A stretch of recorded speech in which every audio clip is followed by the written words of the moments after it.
Hello team and welcome back to the channel. So in today's video we are going to get started with AWS DevOps Bootcamp Day 1. And in Day 1 we are going to understand what exactly is DevOps workflow, and what exactly is AWS DevOps, and what are the core services that we should know from DevOps point of view in AWS. Okay, so make sure to watch this video till end so that you don't miss out any of the concepts. And also team, documentation will be added on this repository, link will be in the description. And also team, batch 7 has already started of DevSecOps and Cloud DevOps. If interested, you can enroll. The details will be in the description. Now let's start with the today's video. So team, now let's get started with the DevOps. What exactly is DevOps? So first thing that you should know is that DevOps is not a single tool or technology. Okay, we cannot say like there is no single tool that we can say that it is DevOps. Okay, or DevOps is not technology. So what exactly is DevOps? It's basically a way. Okay, a way of doing things, or you can say it's a kind of process. Okay, so what do I mean when I say DevOps is basically a way or a process? So when we talk about building and deployment of applications, there are different phases involved, right? Phases like first, development of the code will be done, right? Development means like the developers are going to write the source code for the application. Then that code needs to be built so that we can have some like executable file, so that if I want to run the application, I can simply execute that file, right? After that, we have to run test cases, right? So that we can confirm that okay, the code written for the application, it is working fine, and we have verified by running different test cases, right? After that, we have to deploy the application so that our application can run on a server and will be accessible over browser, right? And finally, after that, we have the monitoring. Okay, so this is basically a whole process that is involved when we talk about building and deployment of application from scratch, right? This whole process is basically DevOps. Okay, now DevOps is made up of two words, development and operations. Okay, when we talk about development, this is the development part. Basically, when developers are going to write the test, developers, when they are going to write the source code for the application, then that whole writing process, and then when they create the repository which contains the application source code, that is the development part. Okay, after that, we have so many different stages, as you can see: building of the application, then testing the application, deploying it and monitoring it. That part is the operations. Okay, that we say ops. So DevOps is basically combination of development and operations, and also one of the core definition of DevOps is that it's a way to collaborate. It's a way to collaborate, or collaboration of development and operations. Okay. Now the question is, why do we need the DevOps? Why not simply like why not separately someone can perform the development and one by one people can do that? Okay, so as I said, DevOps is a way. Okay, when I said that DevOps is a way of a process, it's basically the best possible way. Okay, if you are building, if you want to build some application, if you want to deploy some application following a specific process, that should be done through following the best practices. Okay, that means we should be doing it following the best possible way. Okay, why do we need to do it? Because eventually when we want to build and deploy applications, one of the main focus is that first of all, it should be faster, it should save a lot of time. Secondly, it should like have very less errors or security concerns. Okay, also we should be able to stay up to date with market. When I say up to date with market, that means if there are any specific new technology, new tools or new features that is coming and we want to implement it in our application, we should be able to do it very easily. Okay, and again following the best practices. Okay, these are some of the core reasons that we have to use DevOps, because DevOps make everything very organized, very faster, and automation is involved. Okay, now let us understand the core concept of DevOps. What are the core concept or core principles in DevOps that we have? Okay, so first, which we all know, is CICD. Okay, now CICD, it is short for continuous integration. Just avoid the spelling mistakes, I'm writing a little bit fast, so just avoid it. Okay, So it is short for continuous integration and continuous deployment. Okay. Okay. So what exactly is CI/CD? Full form we know, but what exactly does it mean? First of all, we should know that CI/CD is backbone of DevOps. Okay. It is one of the most important principle of DevOps that we need to follow. Okay. So first let us understand the CI part, which is continuous integration. Okay. So as you know that in companies, developers, they are going to store the source code to some source code repository. Like they could be using GitHub, or they could be using GitLab, Bitbucket, or so on, right? So this is the places where we can store code, we can manage it properly, and make sure that other people can also work on the same code without causing any issues. Okay. So as we know, as we can understand, in one project, it's not like that only one person is working. There are many people, many developers are continuously working, continuously pushing things, right? So let us say that this is my repository. Okay, this is my repository and it has the application source code. Okay, now let's say some developer is working and it pushed some code, right? As of now, version 1 is there of the source code. So developer, he pushed some code or added some code to the repo. Now the SRC code will be version 2 because some new code is added, right? So our requirement is that as soon as new code is added, it should be immediately tested and become ready for deployment. Okay, that means as soon as new code is added, it should be able to be tested, it could be easily built, so that we can confirm now this code version 2 is ready to deploy. Okay, so that anytime we want to deploy the changes to the application or on the server, it could be immediately done within few minutes. Okay, so how this could be possible? This is possible with continuous integration.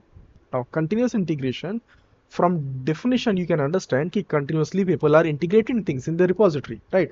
But requirement is that as soon as some new code is, let's say we have this SRC code, okay, where we have let's say 3 files, 1 plus 2 plus 3. Some developer added one more file and now the source code becomes 1 plus 2 plus 3 plus 4. Now initially this code was there, which is 1 plus 2 plus 3. It was in ready form, like ready to deploy format, so that anytime we want to deploy, we can easily deploy it. It was ready to deploy, that means it was already tested. So as soon as new code is added, so we want that this new code that we are having 1 plus 2 plus 3 plus 4, it should immediately become ready to deploy. That means it should be immediately tested and built, so that we can confirm now this version of code is also ready to deploy. So this process, as soon as like multiple people, they can push their changes, and whenever new changes are coming and immediately they become ready to deploy, that process is known as CI.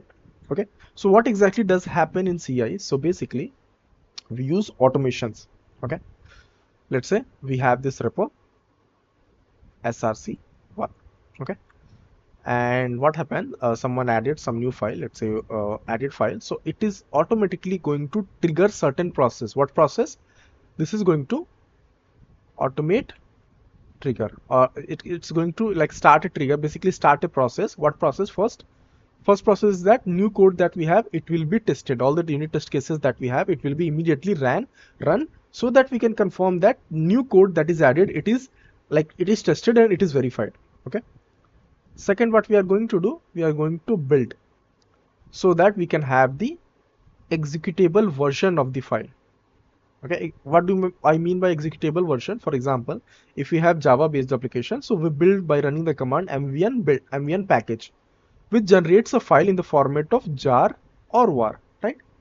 If we have jar file, immediately I can run the application by running the command java-jar, then name of the jar file, right?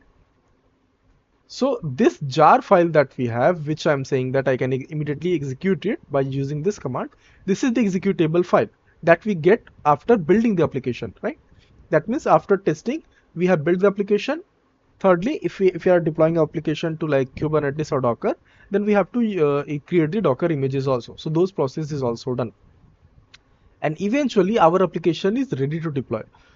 So this should be happening automatically as soon as new piece of code is added. That means immediately as soon as the code is added, it should be tested, it should be built, and if we have Docker images, that also should be built, so that we can confirm anytime it is already tested, and anytime it can be deployed. So this process of automating this whole process, so that whatever new code is added, it is always ready to deploy, that process known as CI or continuous integration. Okay. Talking about the second concept, which we have CD. Now CD, initially I told it means continuous deployment, but in reality it basically refers to two keywords. One, we have continuous deployment. Second, we have continuous delivery. Now what exactly is the difference? So let us say that we have some let's say a process. Okay, we have process, and in this process we have two things: CI, which is going to build the application and make it ready for deployment, and CD, which is going to deploy the application to server. Okay, and this is my GitHub repo. Okay, as soon as some developer is pushing some file, let's say it pushed 𝗏.txt, and we have already set up automation. So here, after automation, immediately continuous integration will happen and continuous deployment automatically. This is happening, we are not interfering here. Okay, and immediately after CD is done, it is going, the new changes are going to be deployed on the application that is running on the server. Okay, let's say this is my server and application is running inside it. Okay, so here you can see there was no manual intervention done, there was no manual effort needed. So when everything is automatic, as soon as some changes are pushed, changes are deployed to server, in that case CD is going to refer to continuous deployment. Okay, while second scenario, we can consider that we have a repo, okay, and we have, let's say, CI, we have CD. Now here you can see I have kept them separate. So here we are already having some automation, which is like trigger. So as soon as a developer pushes something, let's say push 2.txt, so it's going to trigger the CI pipeline or CI process, which is going to make the code ready for deployment, right? But here the deployment is not happening automatically. Here we have to put manual intervention, like manually we have to start the CD process. So if you are, and once we start it, then deployment or new changes will be done to the application running inside the server. So when we have to put manual intervention, then we say that this CD is continuous delivery. Okay, this is the main difference. And what is now explaining in short, what is CD? CD is basically the process of deploying the changes to the server on which application is running, basically deploying the application. Okay, so these are CI/CD, which is, as I say, one of the most important concept, one of the most important principle of DevOps that we just understood. Okay, talking about second principle, which is also quite important, which is automation. Now, as I explained that we have a continuous integration and continuous delivery process. Okay, remember that I'm talking about delivery is what? Manual intervention. That means if I have any application and that I want to deploy something or deploy that application to server, what I do, I run the, let's say this is also I kept manual. So I run this pipeline, the code becomes ready to deploy. Then I run this pipeline, which is CD, which is going to deploy the application to server, right? But you can clearly see that this is time taking process. Okay, because always someone has to be available to trigger this process, trigger CI and CD, so that application can be deployed. But it's a better option would be to automate it. Automate means that, as I say previously also, that we have one repo, we can completely automate it so that we have CI and CD process. And the way that we are automating is that anytime any developer pushes changes to specific branch, specific, like let's say main branch, which is branch for production environment. So anytime a developer pushes changes to that, automatically a trigger starts CI pipeline, which in turn, once it is completed, it triggers CD pipeline, and which in turn deployed the application. So here you can see key everything is automated. The only thing that is going to be done manually is done by the developer of pushing code. That means from operations team, we don't have to do anything here, and it is completely automated at this point. Smaller projects or like very static kind of projects they have, on those kind of projects we automate everything so that we don't have to put too much effort. Also, this can be done in lower environment as well, because due to automation, if anything goes wrong, since it is lower environment, then we don't have to worry much about lower environment, and if anything goes wrong, we can take our time to fix it. Okay, so automation is quite important concept. Talking about next another important concept, which is IAC. What is IAC? So IAC is, first of all, it's short for infrastructure as code. So in this principle, basically it means that whatever infrastructure we are setting up, when I say infrastructure, what do I mean by that? It could be like EKS cluster where we want to deploy the application. It could be EC2 machine. It could be some kind of networking configuration or any kind of infrastructure related things. Okay. So let's consider EKS because it will be a much better example to understand with. So let us say that I have one application and I want to deploy this application to Kubernetes cluster. And I want to do it using a cloud Kubernetes cluster like Elastic Kubernetes cluster, Elastic Kubernetes service over AWS. Okay. So what we did, so one process to create EKS cluster is that we can do it manually from UI. Second, we could do it using 𝗏𝗃𝗃𝗃𝗃 command.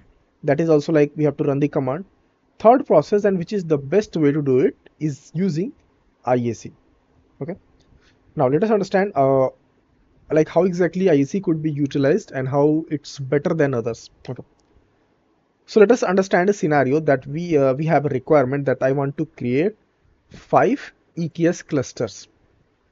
One for Dev, one for QA, one for PPD, one for prod, and one for DR.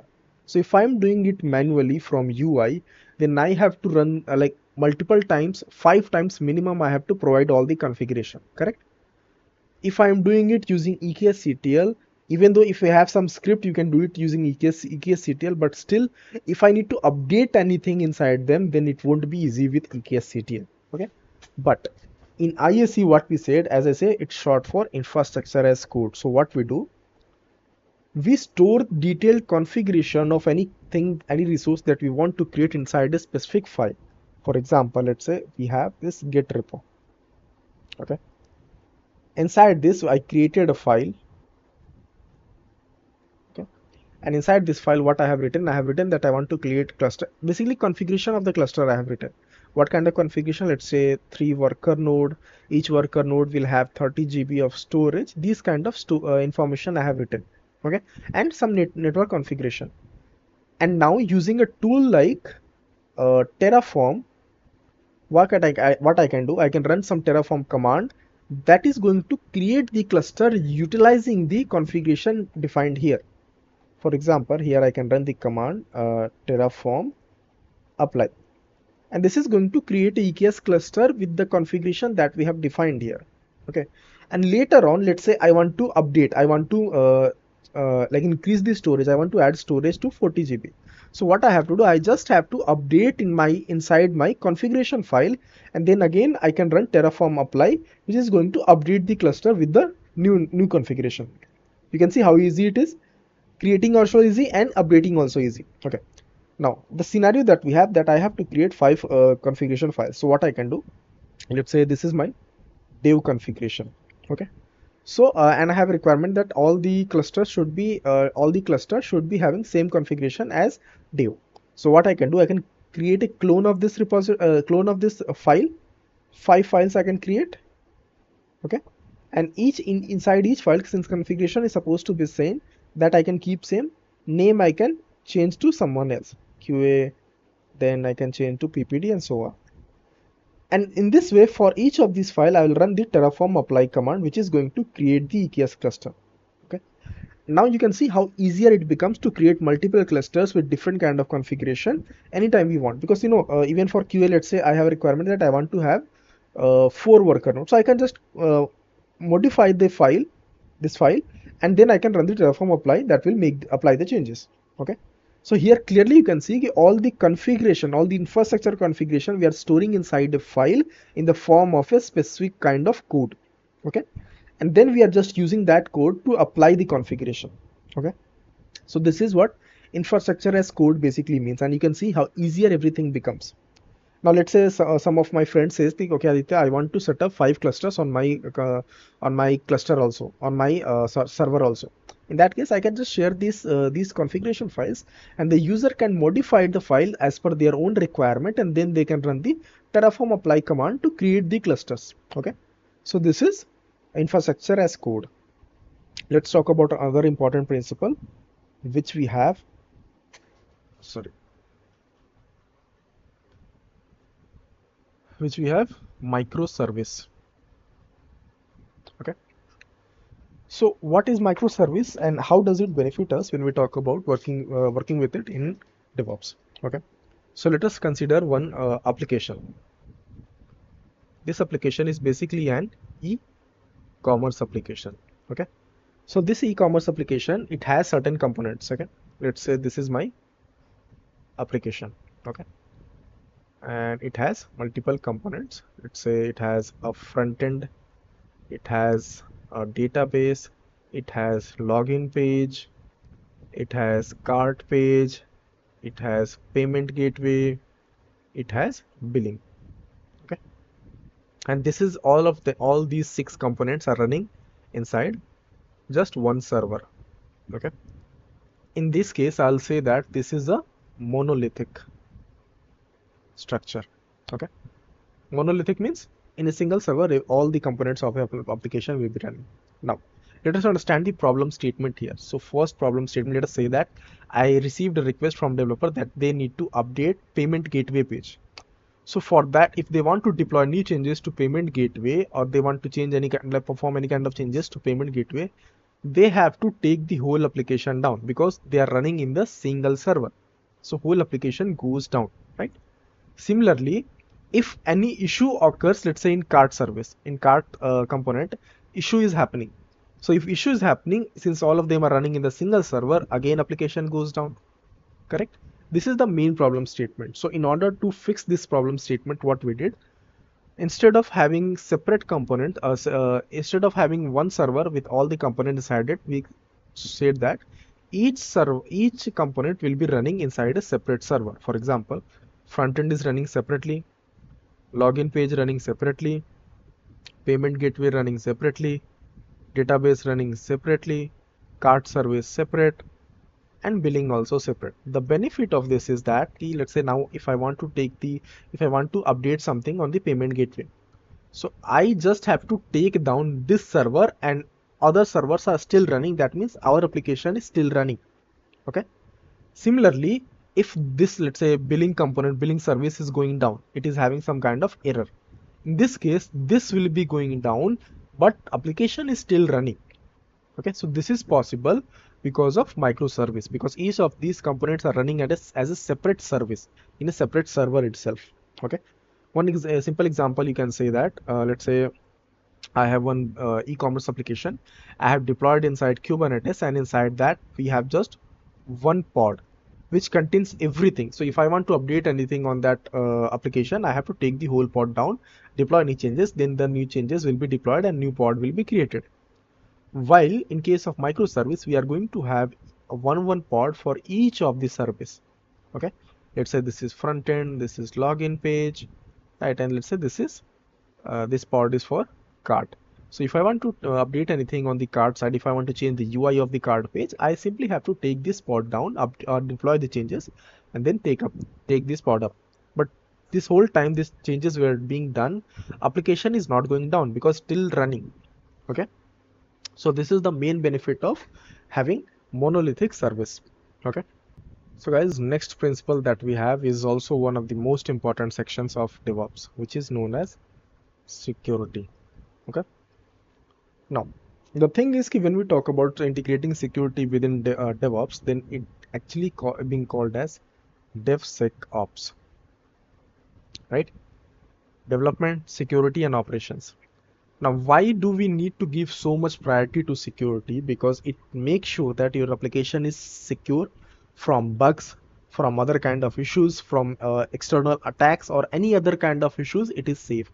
That is why security is given one of the like highest priority when developing or when deploying any kind of applications. Okay, so how it's like a core principle in DevOps, because the one of the main thing that we need to understand, that's when we talk about security in DevOps, we need to make sure that at every level we are integrating security within our whole DevOps process. Okay, how we can do that? So let me explain you. So whenever we want to when we want to deploy our application, first thing what we do, we compile it, right? Compile the source code. What is compile? In compile, basically we get to know if there are any kind of syntax based error or not.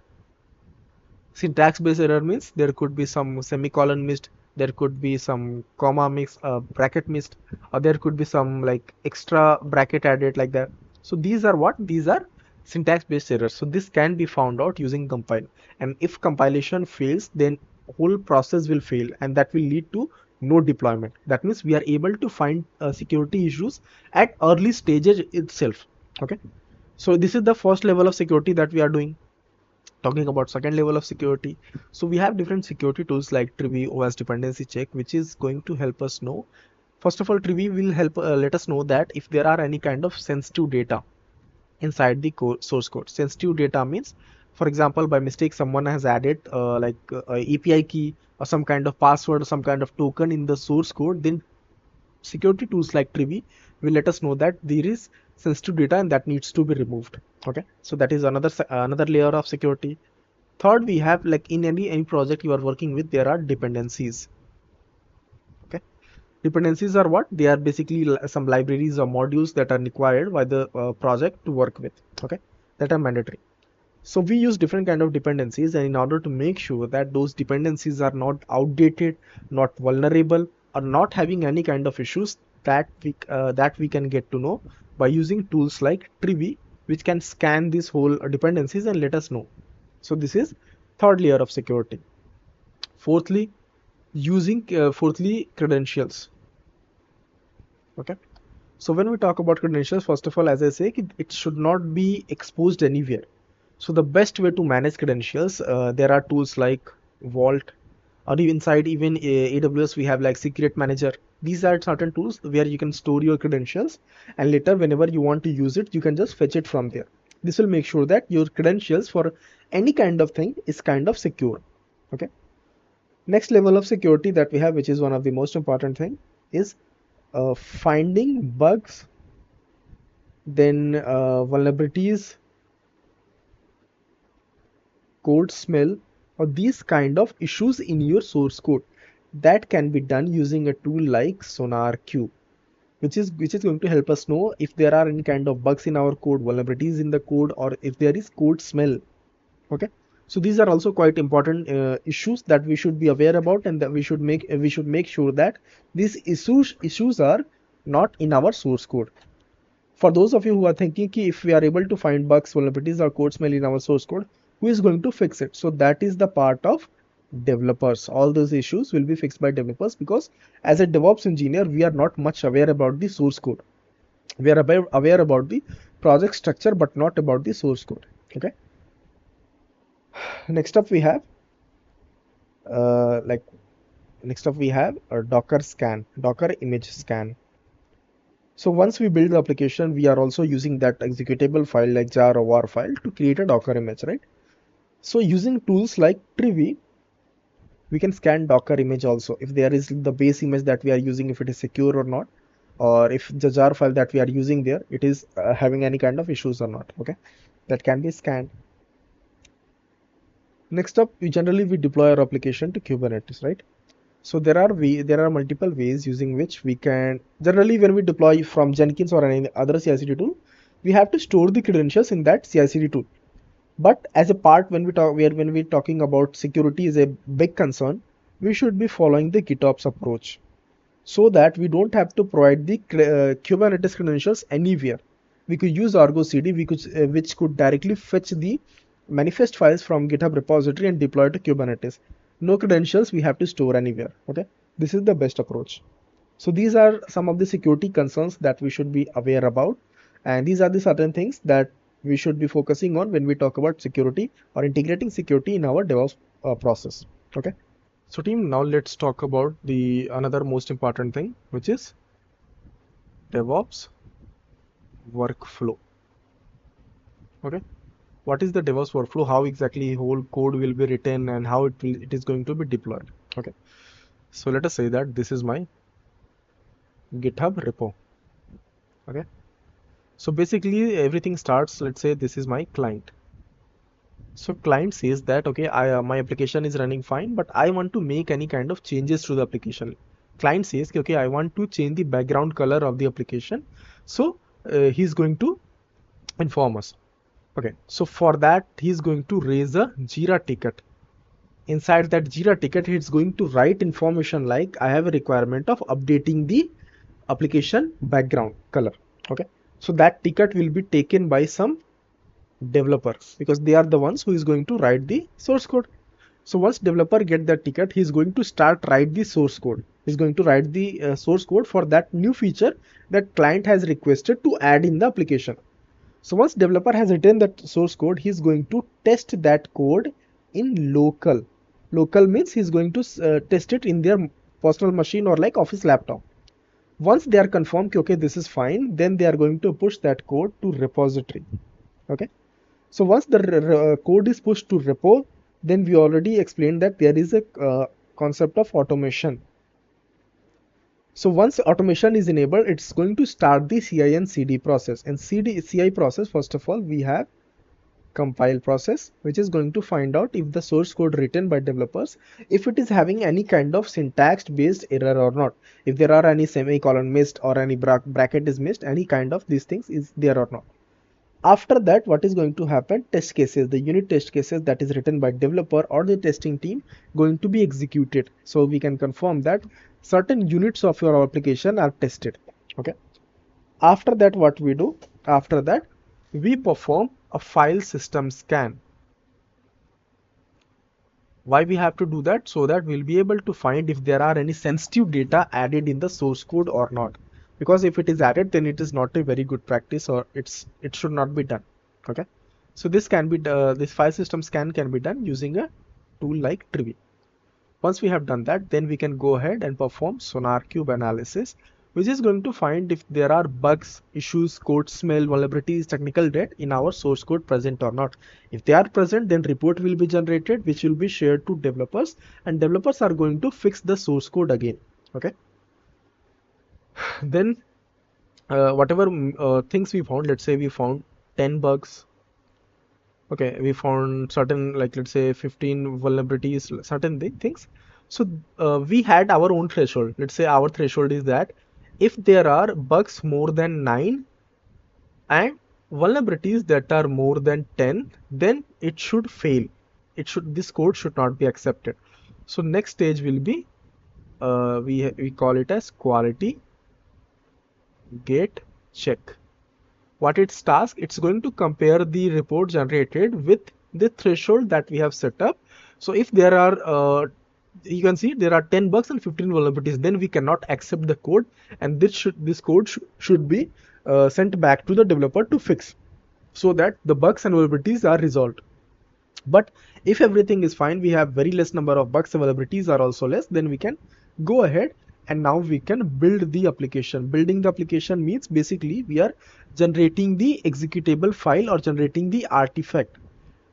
Okay, like in case of Java based projects, we have jar file or war file, so that we have to generate.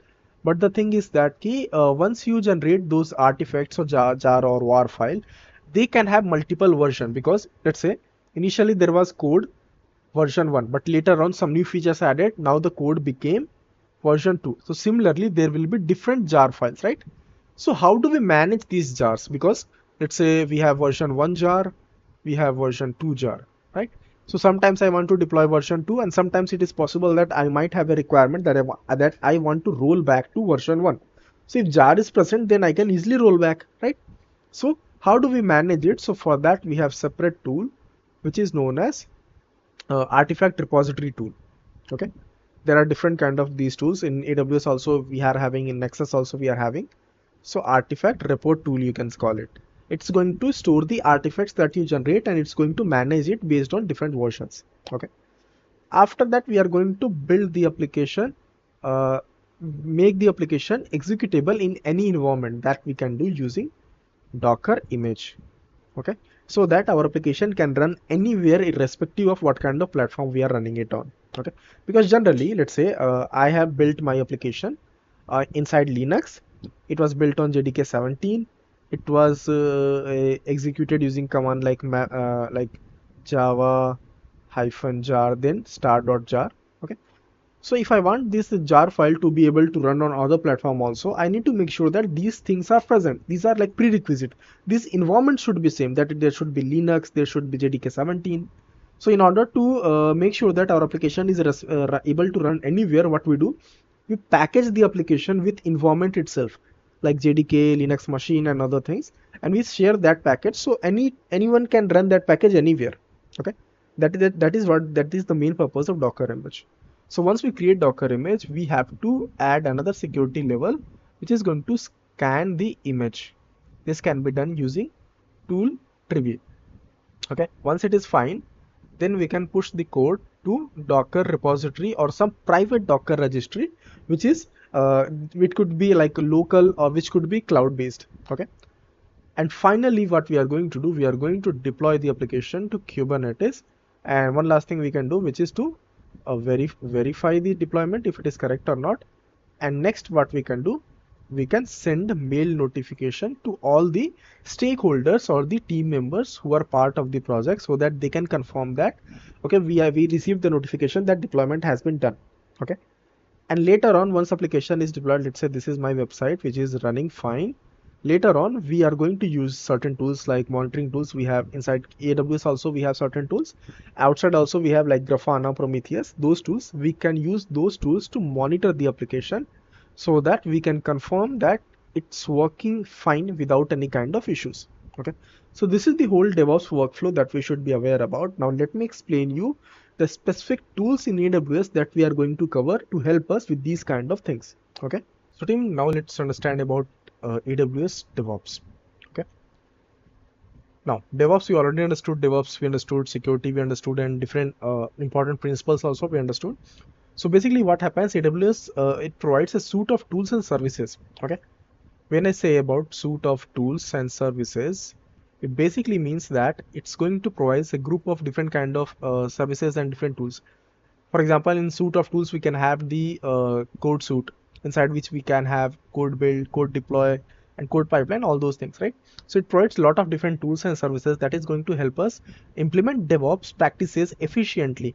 Okay, and which is going to eventually help organization to achieve this deployment, the CI/CD process very fast. Okay, when we talk about what exactly is AWS DevOps, so basically what happens, AWS DevOps, it combines AWS cloud infra with DevOps principles. Okay, like CI/CD, then IAC, then security, and so many others. Once it is combined together, then all this process, the whole DevOps process, can be implemented through AWS. Okay, and the best part is that all the tools required, like CI/CD tool, then storing artifacts, security tools, all those tools come inside AWS cloud platform itself. That means you don't have to go anywhere else. Even if you want to set up any other kind of CI/CD tool, you can just set up on the AWS resources like virtual machines or like the Kubernetes clusters itself. Okay, so this is the simple way, this is what we can say that AWS DevOps is all about. Okay, now let us talk about the core and the key DevOps services within AWS. Okay, so first we have code services. Okay, inside code services, basically what we have the AWS code pipeline, okay, which is going to help us set up the CI/CD workflows, and we can automate it as well. Then we have code build. Inside code build, basically we can completely manage the build service, we can compile the source code, run test cases, produce deployable artifacts as well. And one service is there inside AWS where we can store artifacts similar to Nexus. Okay, so and then we have code deploy, which is going to help us automate the application deployment to EC2 instance, Lambda functions, or on-premises services, or even on EKS clusters. Okay, then we have IAC tools. Okay, inside IAC tools, first of all, what we can do, we can utilize directly the Terraform to create services on AWS. In addition to IAC, we can also utilize Cloud Formation. So similar to Terraform, we have Cloud Formation, which is going to help us create a different kind of resources or services inside the AWS cloud platform. Okay, we can simply define using a declarative way to provision AWS infrastructure. Okay, then we have monitoring services, right? In monitoring services, we have so many options. Like first we have CloudWatch. CloudWatch can be utilized to monitor applications infrastructure. In addition to that, it can also monitor services. Okay, and it also provides alerts, dashboards, and event-based automation. Okay, which we are going to see in future. Then we have AWS X-Ray. What it does, it's going to debug and analyze distributed applications, and it's quite useful when you want to monitor microservice-based applications. Okay, so this can be utilized. Then we have CloudTrail. AWS CloudTrail, that is going to track the user activity and API usage, which can be used for auditing. Okay, so these are certain tools that we can use inside monitoring. Let's talk about the next one. So next one we have container and serverless deployment. Okay, so when we talk about container, in that case we can use ECS, which is short for Elastic Container Service. Okay, so basically what it can do, it can help us to orchestrate the Docker containers. And we also have EKS, which is for Elastic Kubernetes Registry. Sorry, Elastic Kubernetes Service. Sorry about that. Elastic Kubernetes Service, which is similar to Kubernetes only. The only difference is that it is a cloud kind of Kubernetes service, which is being managed by AWS team itself. We don't have to worry much about that. Here we also have ECR, which is Elastic Container Registry, which can be utilized for storing our Docker images. Okay, and when we talk about serverless deployments, for that we have AWS Lambda. Don't worry, all of these services we are going to see and implement in future. So AWS Lambda, basically it can be used to run serverless applications with auto scaling and pay-per-use pricing, so that how much it is being utilized, then that much only the pricing will be charged. Okay, and it's quite useful in that case because it's pay-per-use pricing. Okay, talking about security and compliance. So first of all, from security point of view, we have very important service inside AWS, which is IAM, Identity Access Management, where we can decide which user or which specific roles we can create that has like a certain level of permissions. Okay, because there are many times where we create just a separate accounts to whom we give certain permissions, then we use those accounts to create resources. So we can set up or we can decide how much permission should be given to those accounts. Okay, so those things or complete user access management can be done through IAM. In addition to that, we have another important service, which is Secrets Manager, which can be utilized for storing our secret, basically like secret, which whatever we are having, credentials, API keys, or anything else, or database credentials, whatever we are having, we can store it here safely. Okay, so these are some of the core services that we are going to utilize, and in addition to these, there will be some more services as well inside AWS, which we are going to use. For example, like EC2 and few other services I did not mention here, but do not worry, we are going to utilize them. Okay, so yeah, in today's video, we already learned what exactly is DevOps and what are the main things that we need to understand within AWS side, how exactly AWS DevOps can be utilized, and what are the core services that we can use. Okay, and do not worry, in future we are going to implement everything. So now, thanks for watching and have a nice day.